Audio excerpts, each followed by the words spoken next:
Yo, what is going on, guys? It is Jonathan back again with the Weekly Scuffle, and I'm here to talk about the Miami Heat potentially trading for Jared Vanderbilt. And honestly, this is one of my probably favorite fits in the whole trade market for the Miami Heat.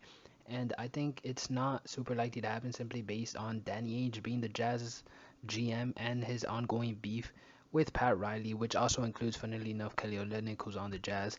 I remember when the Heat signed him, they gave him a big offer because they wanted to steal him from the Celtics when Danny Ainge was there. But regardless, if we're just looking at this objectively, I think Jared Vanderbilt makes sense for the Miami Heat. And if the Jazz do decide to go in the tanking direction, well, taking on someone like Duncan Robinson, who could potentially prove to be an asset in the future, he has been pretty decent as of late, so it would make sense to build the package around him. And then you also add a young player like Nikola Jovic, who I wouldn't want to trade away, but at the same time, Jared Vanderbilt is only 23 years old, so he still fits the Bam Adebayo Tyler Hero timeline. And with the Duncan Robinson money out of the way, you could basically re-sign Jared Vanderbilt with that money. So as far as a player goes, I think Jared Vanderbilt definitely has a ceiling to him. He's currently averaging 8 points and 8 rebounds, around 3 assists, a steal per game. He's just one of those role players that really excels in their role.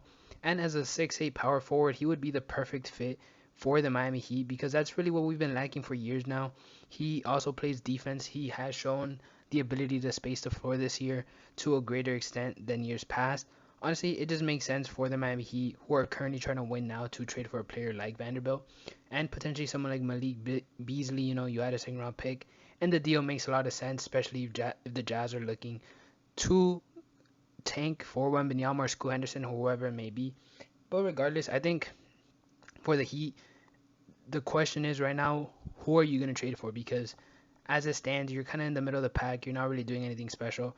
And, there are pieces on your roster you could use to make a trade. Granted, I would love to keep Jovic. You have another first round pick this year. This is, I believe, the first year, and I don't know how long that the Heat have had multiple first round picks in back to back years. So that's an interesting factor to look at, especially when you're talking about the team that really is lacking in talent. So potentially you just keep your guys, ride it out for a year, and hopefully you hit in the draft next year and you maybe make some moves in the offseason.